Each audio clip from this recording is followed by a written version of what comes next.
Okay, well, this is going to be a more interesting episode. Gotta go and try out new things, and you'll see with what I have in store. But first, let's go and see if we are live. So first we have to go and check out the chat wall and see if anybody is awake, if anybody is there. Do I have at least a bit of an audience for this little show here?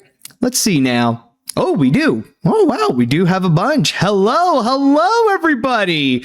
All right. How are you all doing? Just want to go and see. Having a good time? Having a nice day? Let's see now. Got back from the Tailyn Railway in North Wales after an eventful Thomas the Tank Engine related weekend event. Ooh, nice. All right. Oh, wow. Wow. All right. So we definitely do have some people. And you know what? In order to go and start this thing, folks, I am going to go and do something that is a blast from the past, if you will. I've mentioned this before in an episode of AniMat's Crazy Cartoon Cast, but I did get a new Stream Deck. And that means that I have a new way of introducing the show.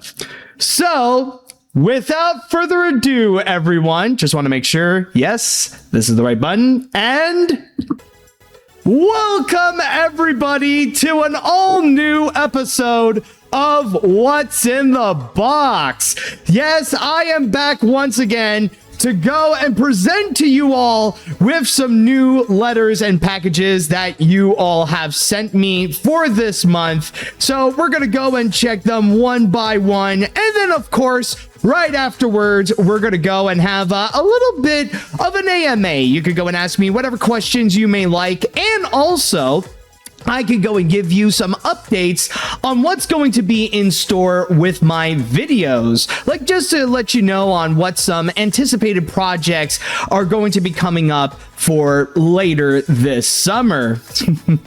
So hopefully you guys did enjoy that little piece. And that was one of the main things that I wanted to do after getting my Stream Deck, or the new Stream Deck, is that, yes, I brought back that classic piece of music. I now know how to go and do that. So I see people are enjoying that little moment there, and we'll see if we'll also get those same reactions on YouTube. But yes, first and foremost, we do have some letters and packages here, and I won't say that in terms of size that it's like the most impressive. I would go and say it's not like I got a giant pile. In fact, I can go and pick up with my hands what I have over here.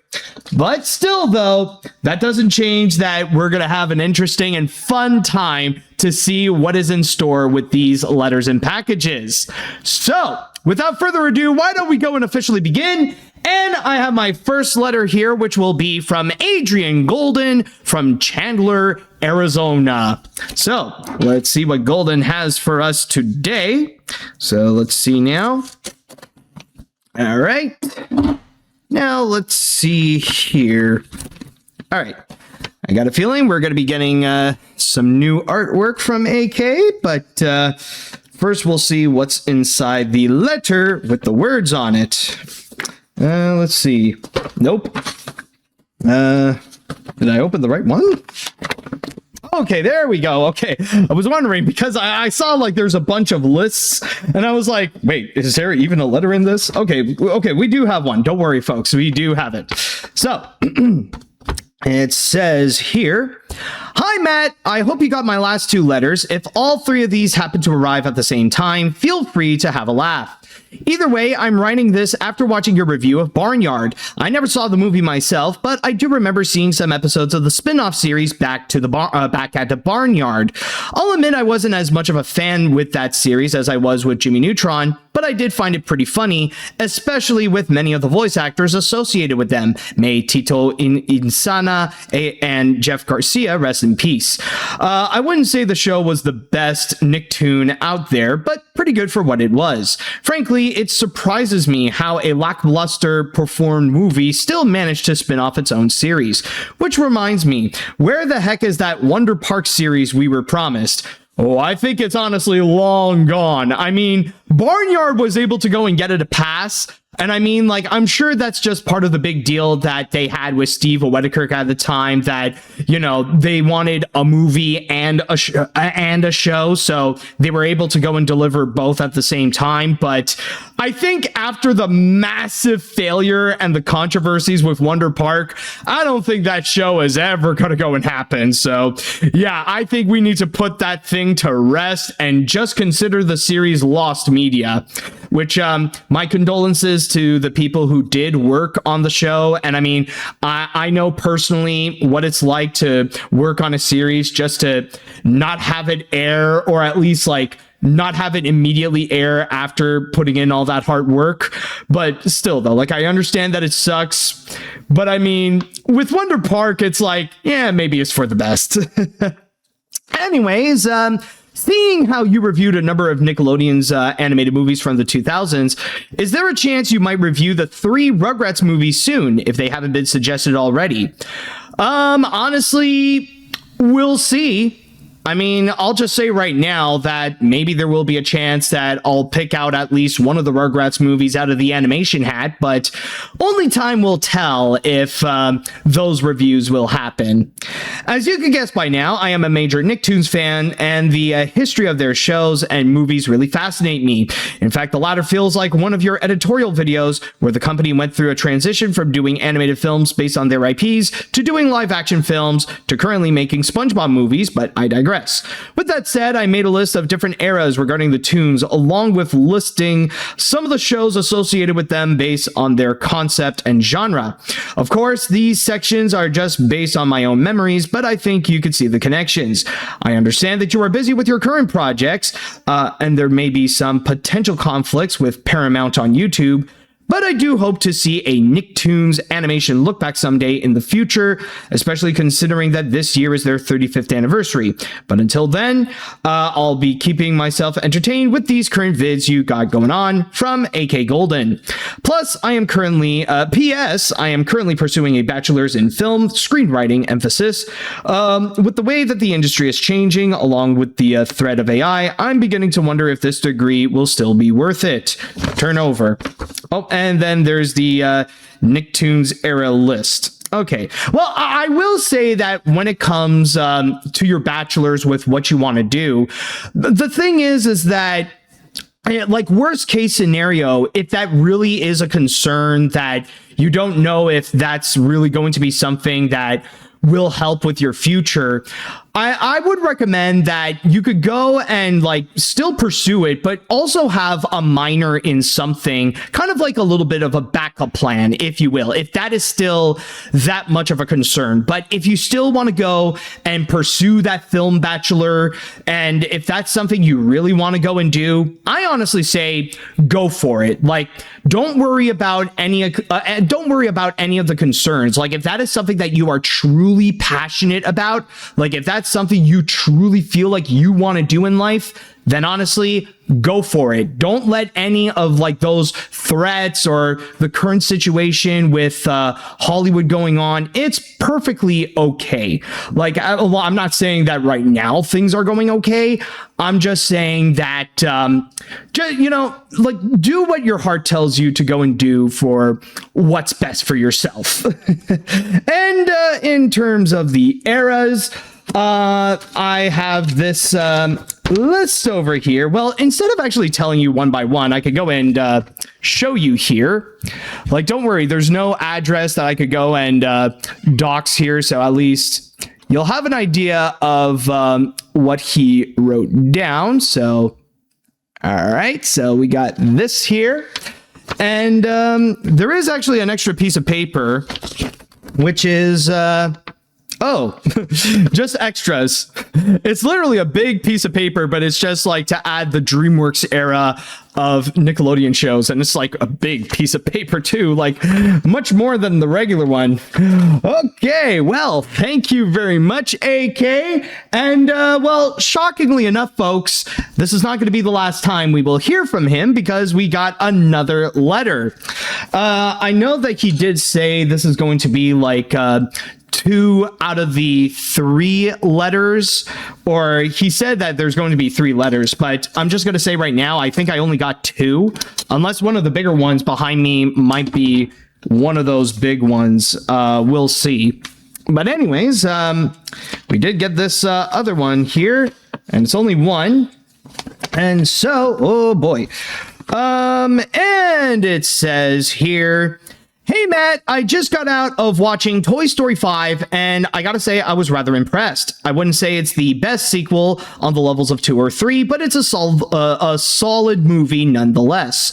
Spoiler alert ahead." Okay, so okay, I'm gonna go and read this, and this will be just a little section here where I will go and talk about what has happened at the end of Toy Story 5. So if you still haven't seen it yet and you want to go and avoid it, I highly recommend you go and mute this, or for anybody out there who's watching this in the future on YouTube, just skip a little bit ahead and you'll be fine.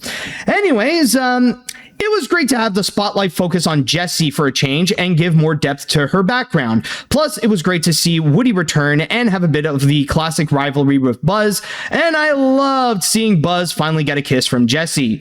I also enjoyed the way that it didn't go with the usual all tech is evil approach, but rather focus on the pros and cons like cyberbullying and how it can be both lead us to fake friends yet connect us with real friends. That, I'll admit, did make me tear up a little bit. Quick side note, something tells me that the plot with the high-tech Buzz toys came from the scrap Toy Story 3 from Circle 7.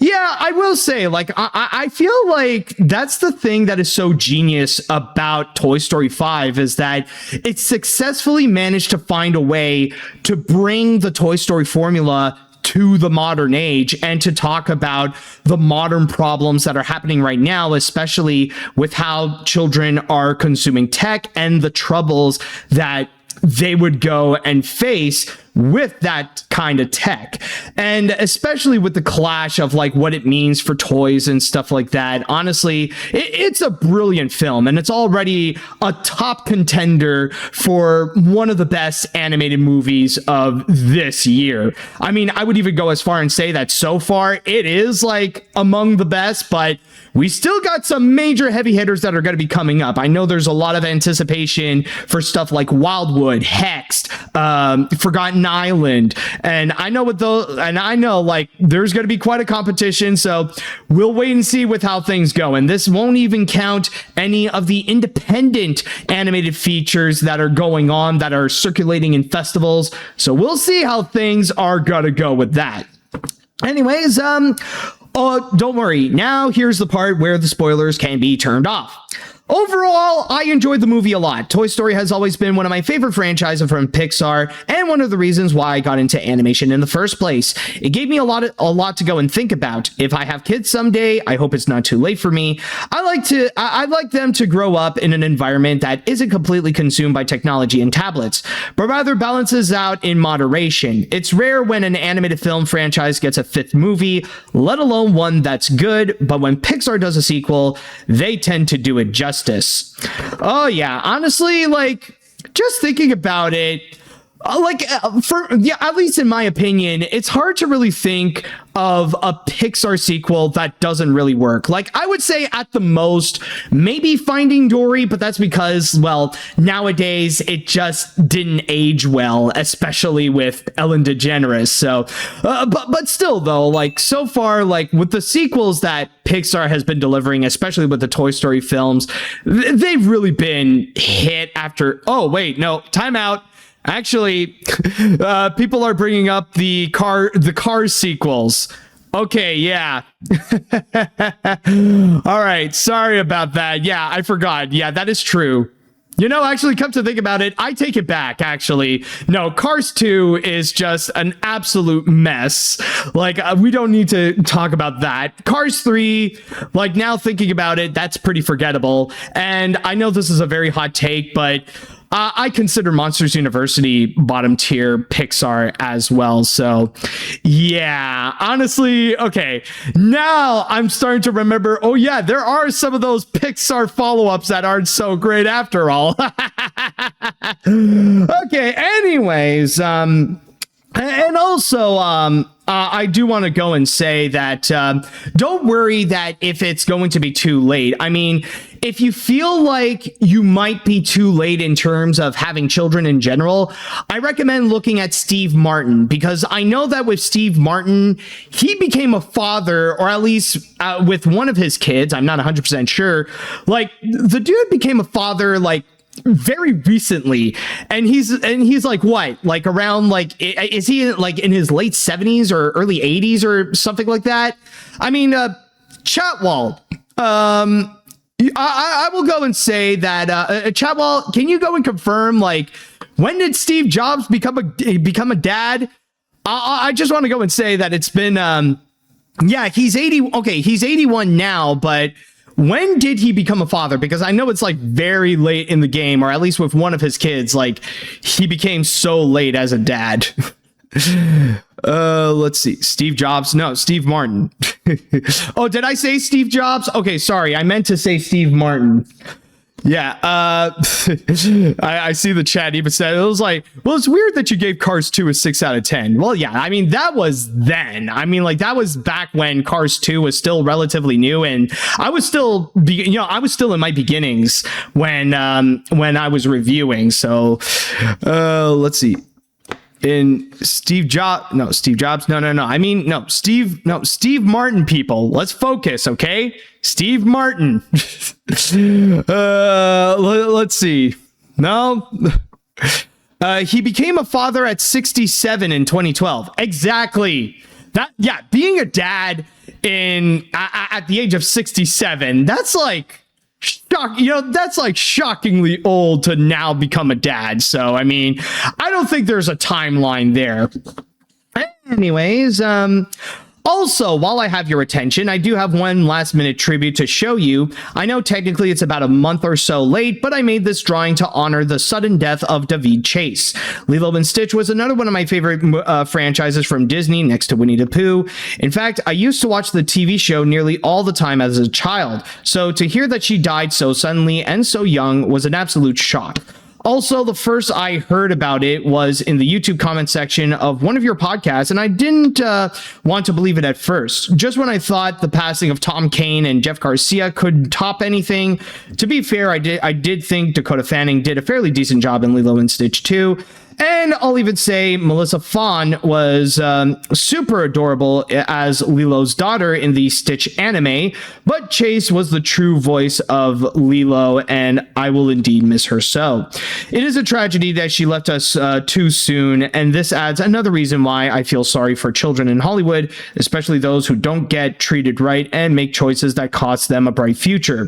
Davina had a lot of years left in her, and I feel that her unclaimed residuals could have helped saved her life. But I suppose this is for the best. In the words of a famous poet, don't cry because it's over, smile because it happened. At least now she is at peace, and Lilo is reunited with Jumba and the Grand Councilwoman. No matter what, David Chase will always be part of our Ohana, never left behind or forgotten from AK Golden. Side note, Mel Brooks has just turned 100 this year. Congrats to the guy. All right.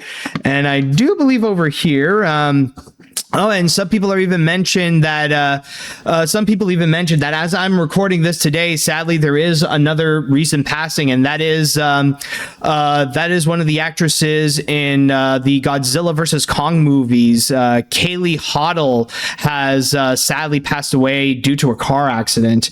So yeah, and we actually do have the little tribute here.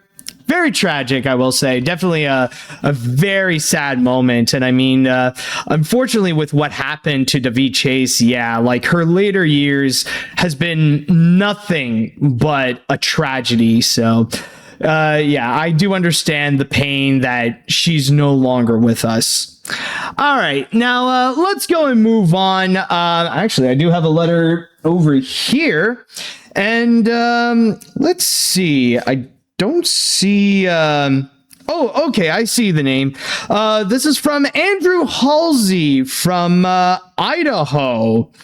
I believe it is Idaho. I just want to go and confirm here. Just want to go and double check if that is the case. Yes, it is Idaho. Okay, I got my facts correct. All right. I didn't go into further details. Like, I don't know if like the additional things that he wrote there is like specifically an address. So don't want to go into like the doxing territory, if you know what I mean. All right. Let's see. There we go. Here's a very cute thing to start off with, Andrew, over here.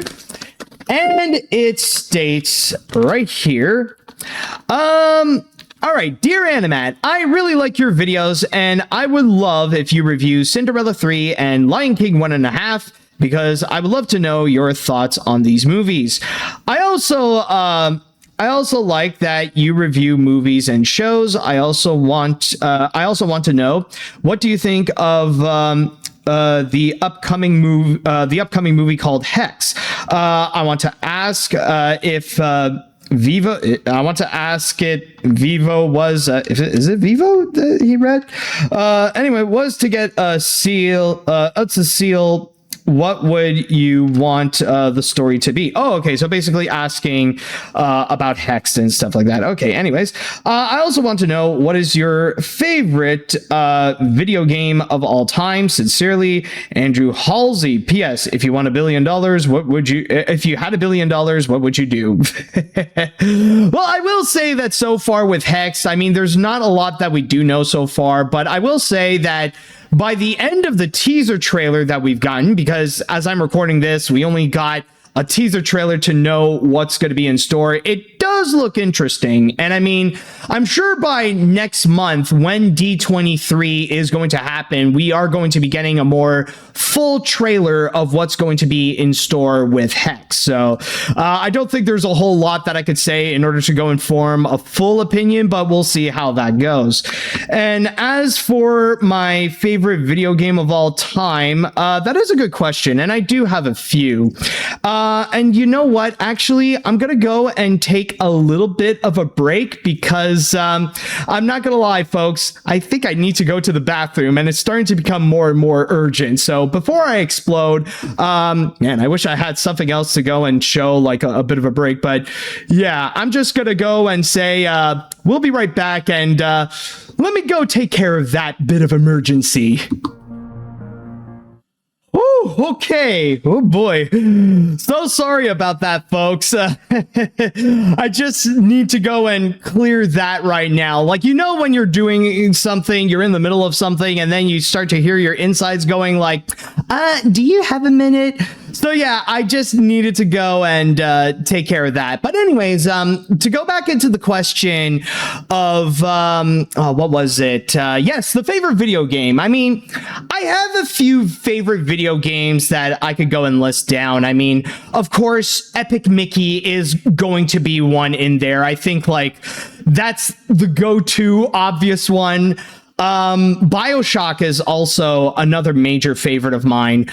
I would also say Super Mario Galaxy is also a favorite. I'd also include Legend of Zelda Twilight Princess also.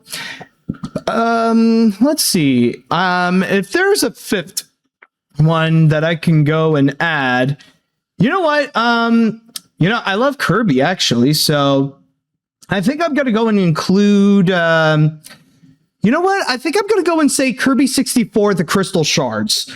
I mean, like, Kirby is one of my favorite video games, of course. Like, my friends know me as, like, a major Kirby guy, so I would go with Kirby 64, mainly because it was one of my first Kirby games. In fact, it was probably my first home console Kirby games, without counting any of the portable ones. So I think I'm going to go with that one. So hopefully that'll go and answer your question. And just a quick response to the PS thing, saying if I had $1 billion, Honestly, I think one thing I would go and do is buy a whole bunch of animation art, or more specifically, I would buy like a bunch of production cells. Like that's always one thing I like. That's probably one of the first things I would immediately go and do if I become rich, is that I would go and become a collector of production cells of just a bunch of my favorite classic movies, you know, like a bunch of like the classic Disney ones, maybe some of like the Ralph Bakshi ones as well, maybe Looney Tunes also. That would be one thing I would do if I were rich, or if I suddenly get $1 billion. All right, so now that with that done, thank you very much, Andrew, for the letter, by the way. All right, so now we could go and move on to our next letter over here, which is going to be from Hunter O'Laughlin from Elkhorn, Wisconsin. So let's go and see what Hunter has to say over here. And thankfully, there will be no bowel interruptions going on. Okay, so yeah, just don't turn into Elon Musk. Okay, I'll be sure, but I mean, like, then again, what are the odds that I'll suddenly get $1 billion? Okay. Oh wow, this is going to be a big two-sided paper here. Okay, so let's see. Dear AniMat, happy 4th of July and 250th birthday to the United States of America. Even with the current problems going on in America due to a certain man-child in office as our president, I am not going to let that affect my anticipation for this fun and important holiday and enjoy my family's annual 4th of July tradition, watching the fireworks. I hope you have a good 4th of July with your folks, and considering you got several DVDs related to the founding of America from Kevin Devaney in the last episode of What's in the Box, I highly recommend you watch them during this month in honor of America's 250th birthday. Is anyone going to go and tell him that I'm Canadian? Yeah, honestly, I really didn't do much on 4th of July. I don't really remember that much, but yeah, like, of course, I didn't go and celebrate it because I'm from Canada. So in Canada, we just called that day Saturday. Okay, anyways, I'm really happy about your reaction to getting the Criterion Collection version of Monty Python's Life of Brian, considering that it's my second package I've sent to you. Ever since I checked Criterion's website and saw the film was getting a 4K Blu-ray release, I knew that it would make the perfect gift, considering how you made it clear that you're a fan of Monty Python in your past videos, and I figured it would be better for you to receive it during an episode of What's in the Box than waiting for one of Criterion's flash sales.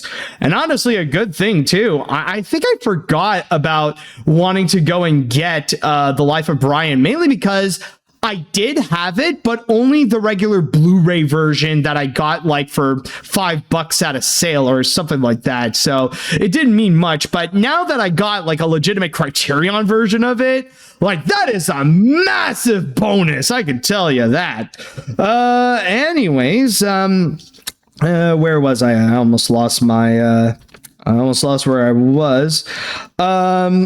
Oh, there we go. And since you've mentioned how Criterion is the best when putting out bonus features on their DVDs and Blu-rays, I knew it would be the perfect addition to your DVD and Blu-ray collection. When I buy DVDs and Blu-rays to send to you, I always make sure that it comes with a lot of good bonus content that goes into details in the film's production, since I know how much you love watching behind-the-scenes stories. It's the reason I got you the collector's edition version of the 10 Commandments from the last Christmas episode of the original What's in the Box back in 2018, because it comes with a documentary about the making of the film that the regular Blu-ray and DVD lacks for some strange reason.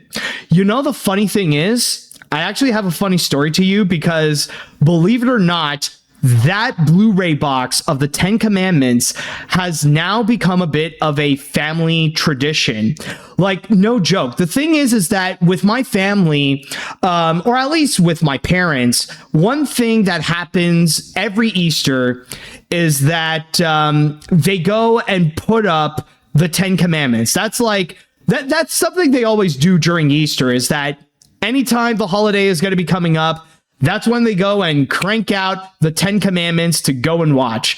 And that's why, like, in order to go a little extra for it, that's when I would go and bring down that box, all with like the books, the little bonuses that are in there, all the discs, like to just go and put up the 10 Commandments that way, and they just have a blast with it. So yeah, honestly, I completely forgot that it was you who sent it, but I will say that the 10 Commandments Blu-ray somehow became like one of the bigger or more memorable things that I ended up getting in What's in the Box, mainly because it became an Easter tradition. Anyways, where was I? I think I almost lost my oh, there we go. Okay, I got it. I feel like a Blu-ray or DVD having good bonus content is what makes them very valuable, and I always want to make sure you get the best when it comes to sending you DVDs and Blu-rays. I look forward to seeing The Life of Brian on one of your shelves in the next AniMat's Blu-ray and DVD collection showcase video. I also enjoyed seeing your videos about how you did temporarily voice recordings for an animated series with Amos the Mask Hunter, and my favorite voice performance for you were Bjorf, Maelstrom, and Oddlog. So basically, no love for Black Sun. How typical. I'm glad you got to fulfill your dream of being a voice actor, even if it was originally intended for temporary scratch dialogue before the series brief cancellation. I'm glad Tubi picked it up and released it on their platform for others to hear your great voice acting skills. You're also lucky you have gotten to work with the voice of Arthur's mom, Sonja Ball, a renowned Canadian voice actress. If you're still looking for voice acting possibilities, I highly recommend trying audiobook recordings. Listening to your narration for your animation lookbacks, I think your voice would be great for audiobooks. And since you've shown your skills with voice acting in Amos, I think doing children's audiobooks would be a perfect place to start if you ever chose to take my suggestion. Let me know what you think. Honestly, believe it or not, I have yet to do a job for audiobooks, but as a voice actor, I think it would be an interesting thing to try. And I'm just saying, like, it's not like I never pursued it. My agent did send me a few auditions to do audiobooks. I never landed them, but I mean, it was always worth a shot. But I think it would be an interesting thing at one point. I would love to do an audiobook one day. Actually, you know what would be the perfect thing is that if I could do an audiobook that's related to something in animation history, like, honestly, that I'm done. Like, that would be perfect right there. Anyways, I hope you enjoyed the rest of the summer, and to finish this letter, I have one question. Since Cars turned 20 years old last month, how do you feel about the Pixar films of the 2000s turning 2 decades old? For me, it's crazy that Monsters, Inc., Finding Nemo, The Incredibles, and now Cars are 20 years old, and Ratatouille, WALL-E, and Up are just around the corner. I can't remember when those films were released in theaters and seeing I can remember when those films were released in theaters and seeing Monsters, Inc. being one of my earliest memories, along with Finding Nemo, Cars, Ratatouille, and WALL-E. Sadly, I did not see The Incredibles and Up in theaters. I know it's cliche to say, but I feel old, lol. Signed, Hunter O'Laughlin. You know, it's kind of funny because I would say that for me, what's even crazier is seeing the Disney Renaissance films now turning 30 years old during this decade. And I say this because keep in mind that I'm a kid from the 90s. I was born in 1992. So I pretty much grew up during the Disney Renaissance and actually seeing firsthand these seeing those classic movies like Pocahontas, Hercules, Mulan, and Tarzan, when they were brand new, when they were fresh out in theaters. Like, I was there during that time. In fact, my parents have actually told me that the first ever movie I went to seeing in theaters was actually The Lion King on its original release in 1994. Now, I didn't have much memories about that because I was like 2 or maybe even 1.5. But still, though, that for me, like, considering that how I attach myself more to that decade in particular.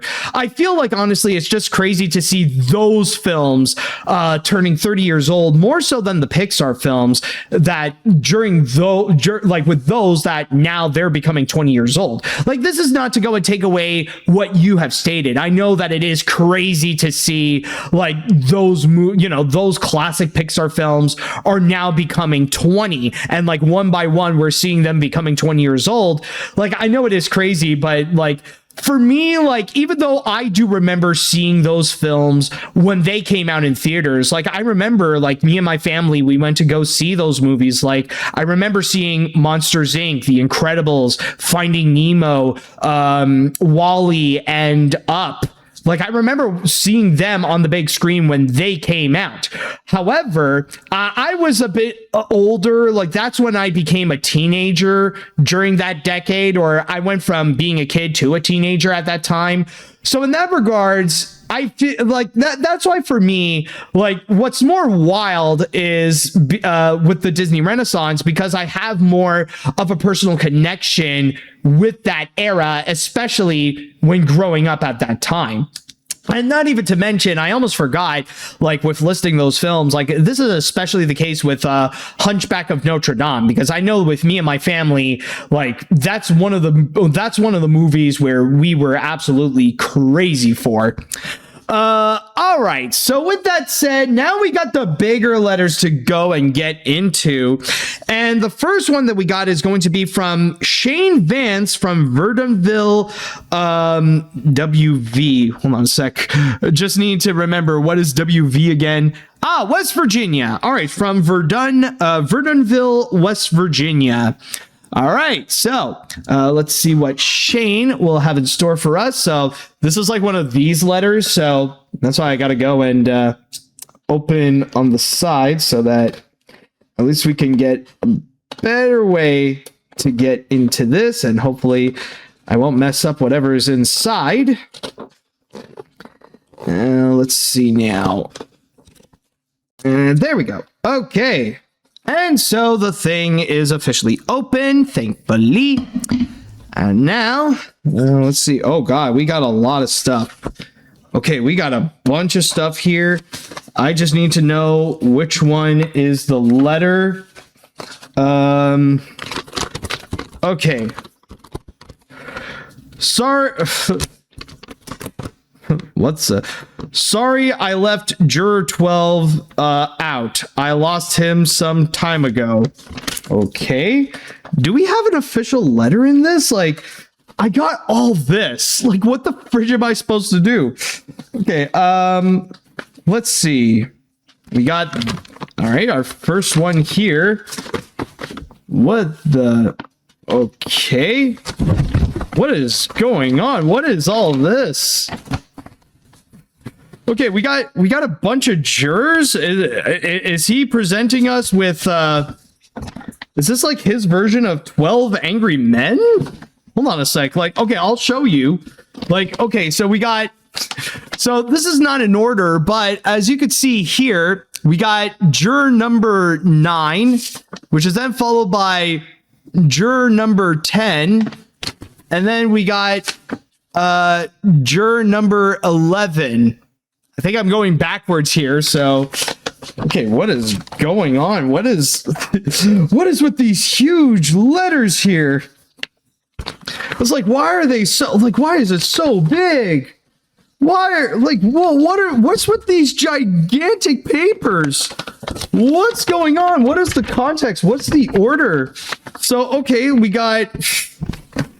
so now we got juror number 3 here, which is then followed by juror number 4. It's like, what is with these papers? Like, holy crap. I'm sorry that I'm not going in order here, but holy crap, what's going on? Okay, so we got, all right, we have juror number 7, which is then followed by juror number 8. I wonder what the decision is about getting these, drawing on these gigantic papers. I'm not commenting on the drawings themselves, but it's just like, why did you decide such a massive canvas just to sketch. Like, this is crazy, dude. Holy crap. Okay, hold on a sec. I don't get the context. Honestly, I don't either. I don't know what the context is. Like, there's no indication. There's no letters pointing to me, like, what's going on here? Like, oh, what is this? Okay, here's juror number 5. We got juror number 5 going on a stretcher, I guess. And then we got juror number 6. Well, I don't know, is on top of a building and he's painting, I suppose. I think we got the last batch over here. I think we're finally going to make it to number 1 and number 2. Of course, we got to save those for last. That's how numbers work. Let's see. And we got juror number 1. Who's, hold on, no, it's the other hand. Who's holding a football. And we got juror number 2. Am I missing a letter here? Is there no letter? Like, apparently there's just 12 jurors on giant pieces of paper. And, like, apparently the 12th one is just gone. And there's no letter. Are you sure there's no letter? I just need to double check something. Just to be sure. No, it's empty. No, that's it. We just got giant paper that features drawings of 11 different jurors. And the most that I got as a letter is just, oh, sorry, there's no juror number 12. What the fridge is going on here? Okay. Yeah. So thank you very much, Shane Vance, for the drawings. Hopefully we will get the context soon. Okay. Anyways, now let's go and move on to our next one here. And this is going to be from Mitchell McMullen from Irving, Texas. So let's see what we got here. All right. So it says, Dear AniMat, I've been watching your reviews and animation look back for many years, and I'm watching the evolution of Blue Sky Studios. I'm planning on making a new movie studio called Crystal Star Pictures that focuses on themes of magical girls, supernatural, action-adventure, fantasy, drama, and ballerinas. Here's 2 gifts about the sword fighting game based on series on the artwork that you will find some connection. Take care and take care of your loved ones and be prepared for the newcomers to the movie world. From your friend Mitchell McMullen.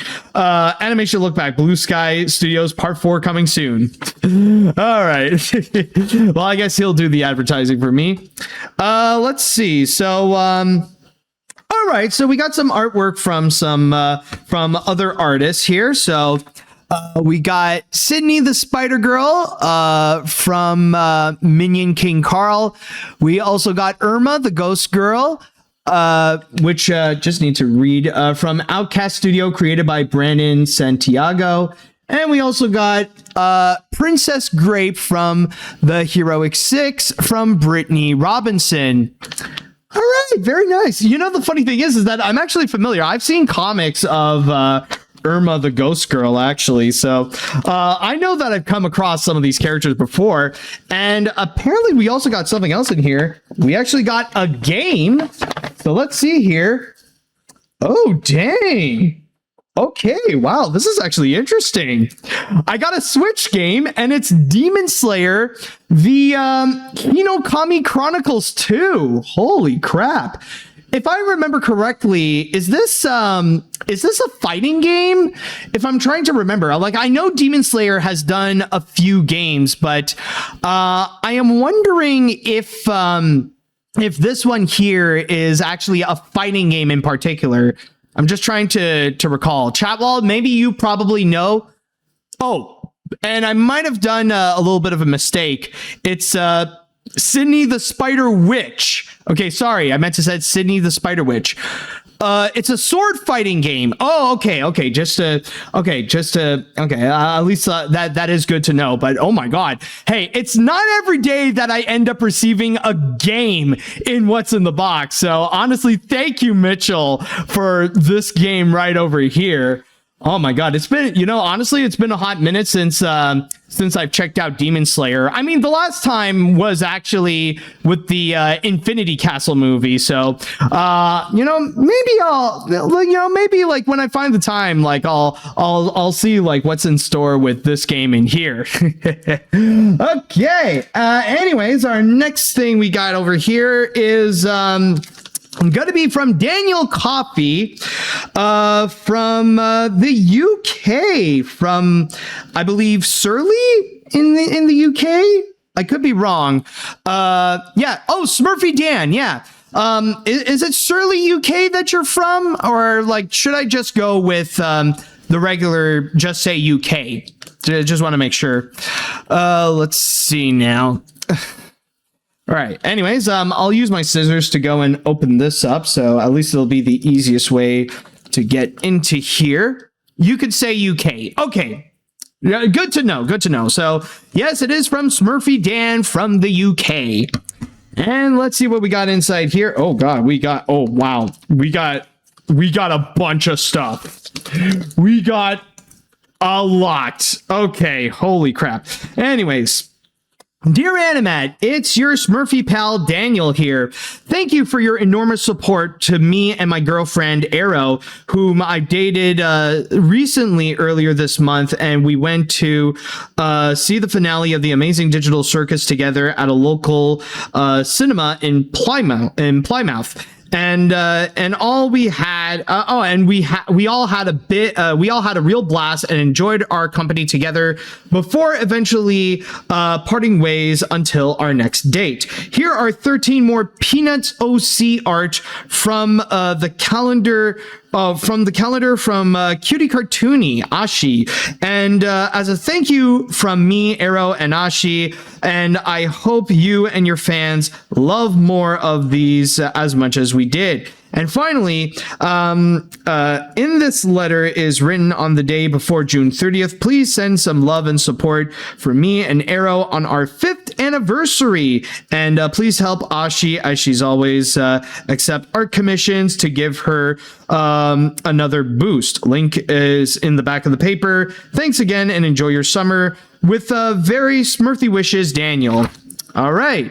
And also included the links of Cutie Cartoony.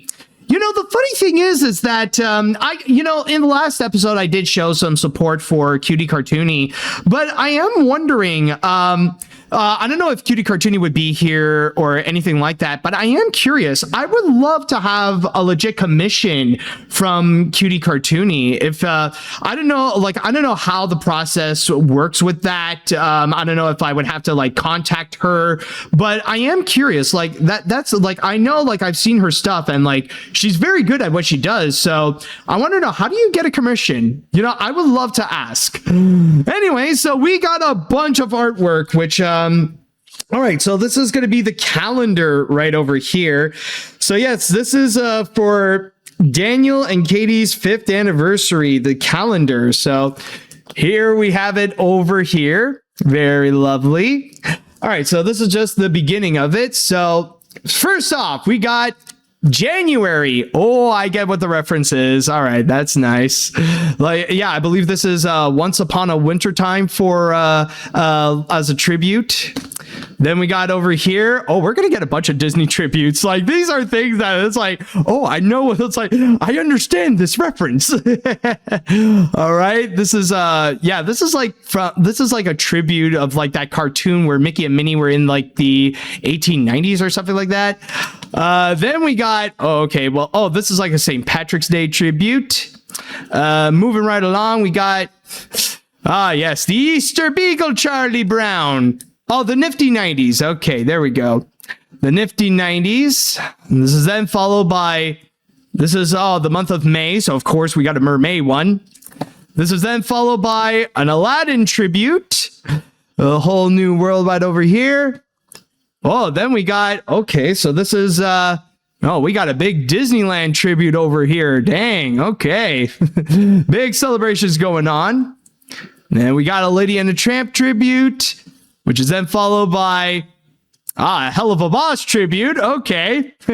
No, suddenly stepping aside a little bit from the Disney tributes, going in with, well, I guess this is a Halloween one, so of course. Then we got the great, oh no, this is for September.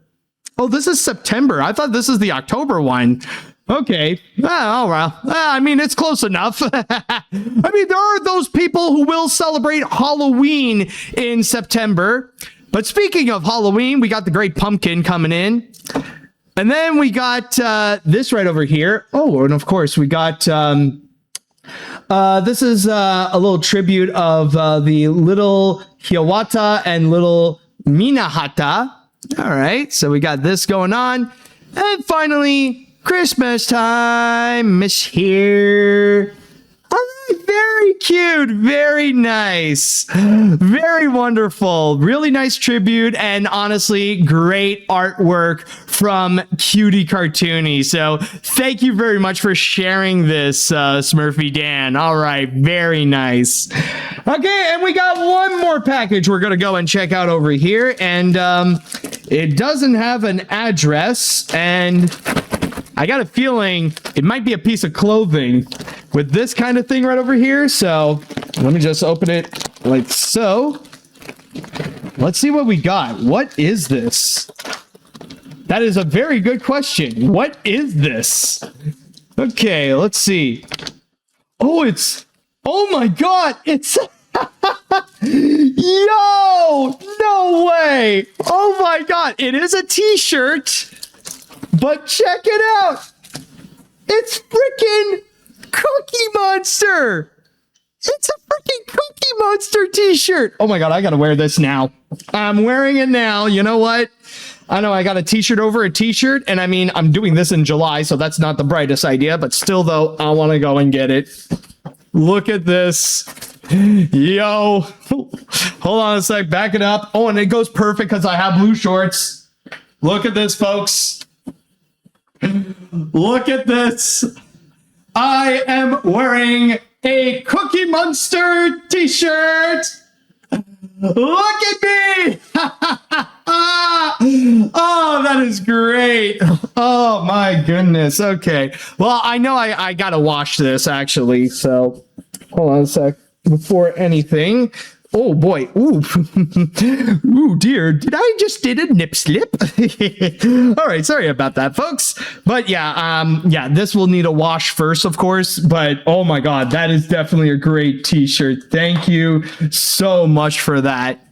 All right, and I believe with all of that said, that should do it for the letters and packages. But don't worry, we still got time to chill. We still got time to go and chat. So at this point, folks, if you would like to go and ask me whatever questions, or if you want to know any updates on whatever videos I got, feel free to go and ask them, and I'll go and see what you have to say in the chat wall. So let's see what we got here now. Let's see. Since I'm getting ready for my fifth D23 in a couple of weeks, I live 45 minutes away from Anaheim. I'm wondering, what do you think about the panels like the one about the Muppet Show with Seth MacFarlane hosting that panel? I'm actually planning to attend that panel for the sake of the Muppets and that talking baby. Also, there's a Frozen 3 panel I'm definitely not missing out. You know, the funny thing is that I always knew that Disney was going to go and do something special at D23 with the Muppets, especially when this year it is the 50th anniversary of the original Muppet Show.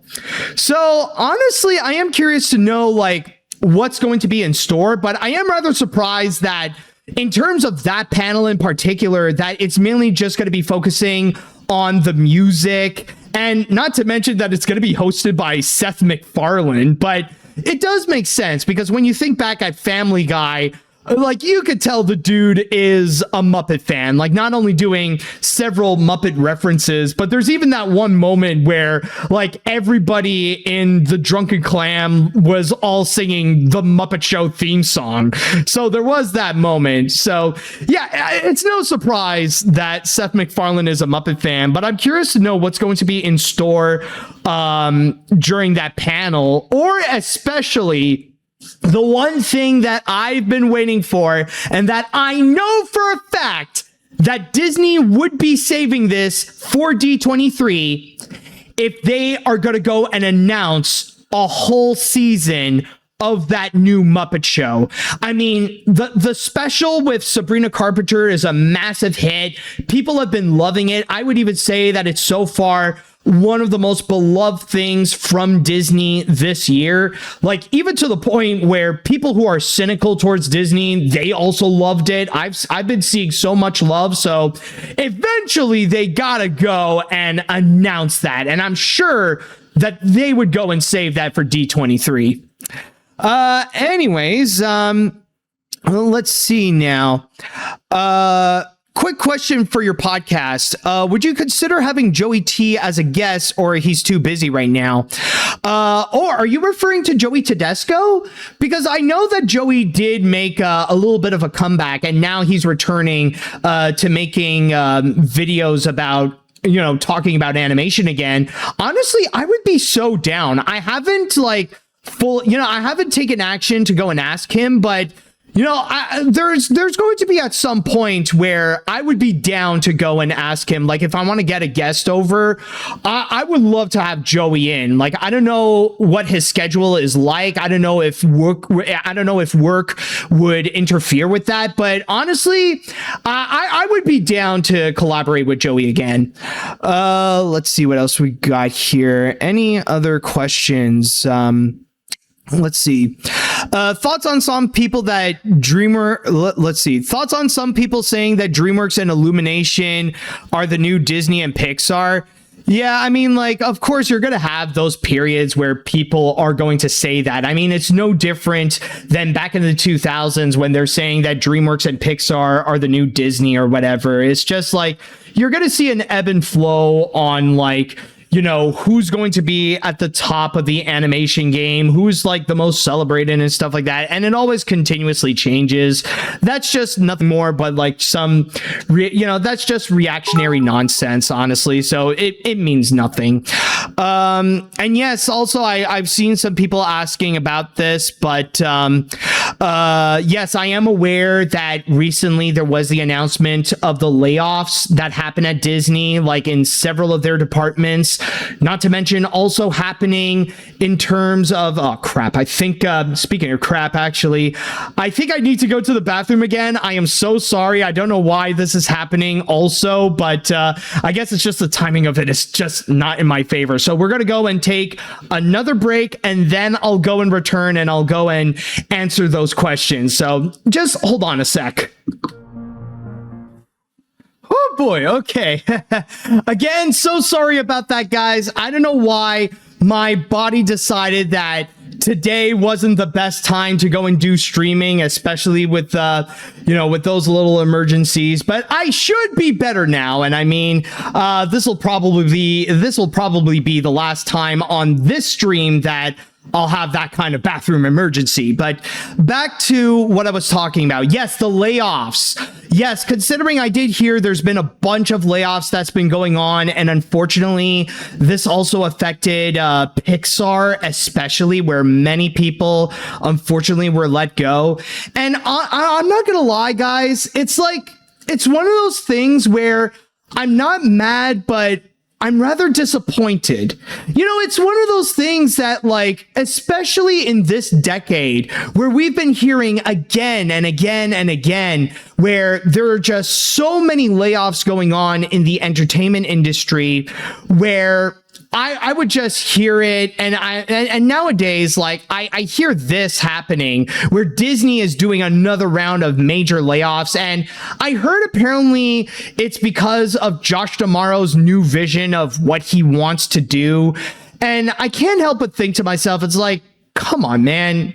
Like, we've been through this. We've already talked about this, man. Like, this is a problem. You know, it's like seeing a person that you're familiar with whom they're going on a relapse and, you know, going back into those problematic habits like, you know, drinking or drugs or something like that. And you can't just help but like you just feel disappointed where even with all the hard work and lecturing and everything you want to do to make them stop it, they're still going, and you're like, come on, man, this is not cool. This is just sad now. Like, what are you even doing? So yeah, that's basically my reaction. It's just like, you know, I'm not mad. I just feel disappointed where even after all the layoffs that we have seen over the recent years, that it's still going and that Disney is still doing a whole round of them. So yeah, it sucks. That's how I'm feeling about it. Let's see. What other questions you may have here? So let's see. To answer your earlier question, you can get in touch with with Ashley. Oh, it's Ashley. I keep saying Ashley for some reason. Sorry. With Ashley on Discord, Twitter, Blue Sky, Instagram, or DeviantArt as Kiss the Iconist for art commissions. Ooh, okay. Well, I'll keep that in note. I'll keep that in note for sure. Let's see. Oh yeah, and there's also the layoffs, and also saying that Hoppers was a flop. That honestly confuses me. Like I don't know why Disney would go and say that Hoppers is apparently a flop just because, like, oh, we just broke even. I mean, as we're recording this right now, Hoppers is currently the highest grossing original animated feature so far. Like, maybe there is a chance that later in the fall, that record could be broken by either Hexed or Forgotten Island. Honestly, I don't know about Wildwood if it could, mainly because stop motion animated features don't do that great at the box office. But still, though, I mean, Hopper still did great. I mean, like, you don't hear Sony Animation or you don't hear Netflix or whatever complaining about GOAT, where that barely did as much as Hoppers, and yet, you know, they're still happy with the results that they got, and they're happy that it's performing well on Netflix.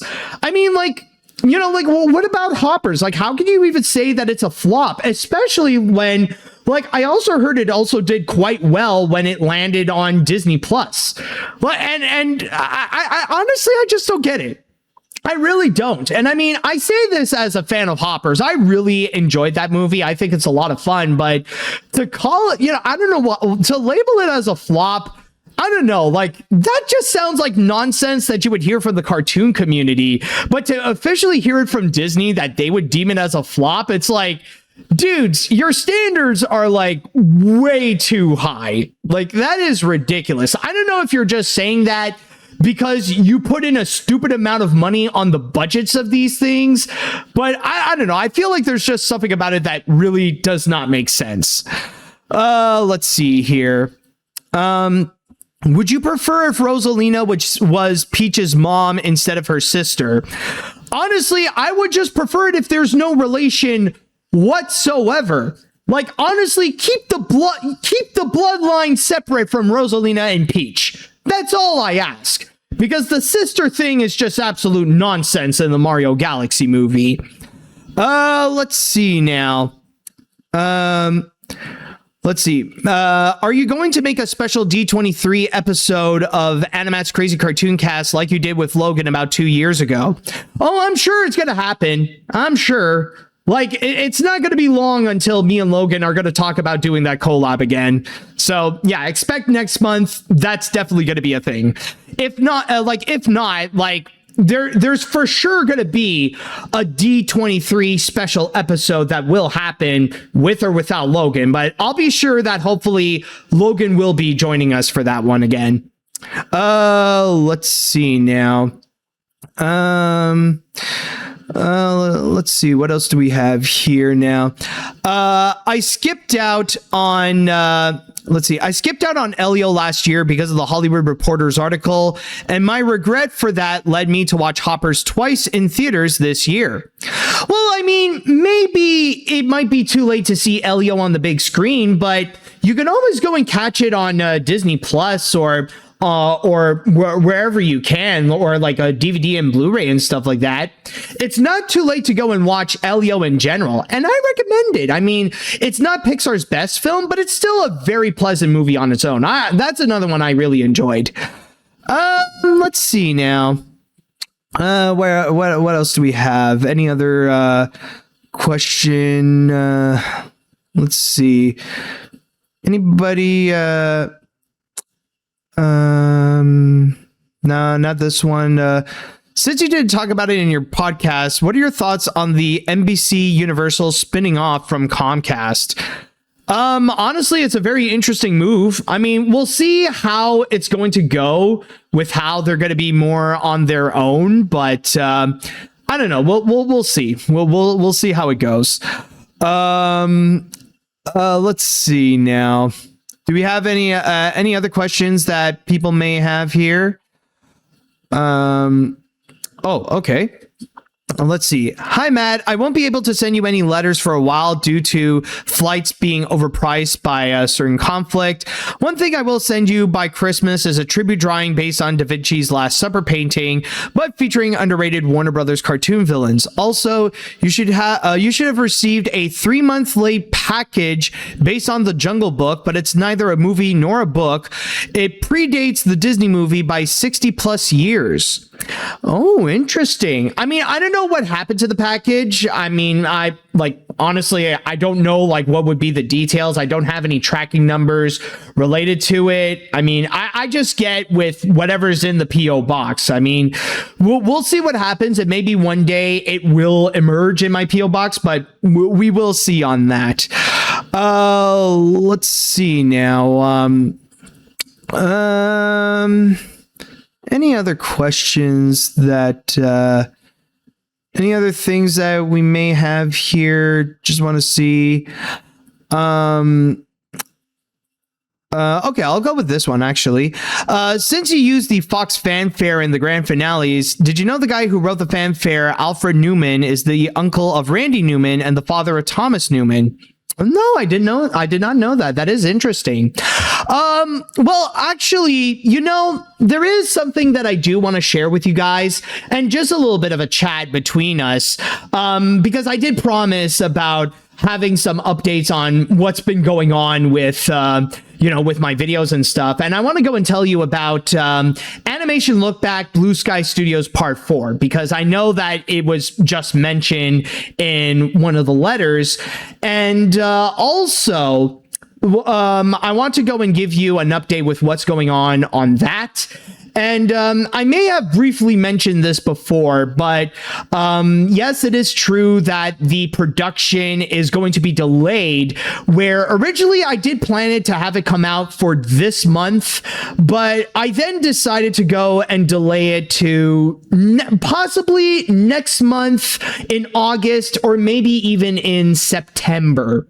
And the reason is mainly because of the big switch with Avatar Aang, The Last Airbender, where now that is going to be coming out on July 25th instead of what was planned in October. So honestly, that thing really did mess me up right over there.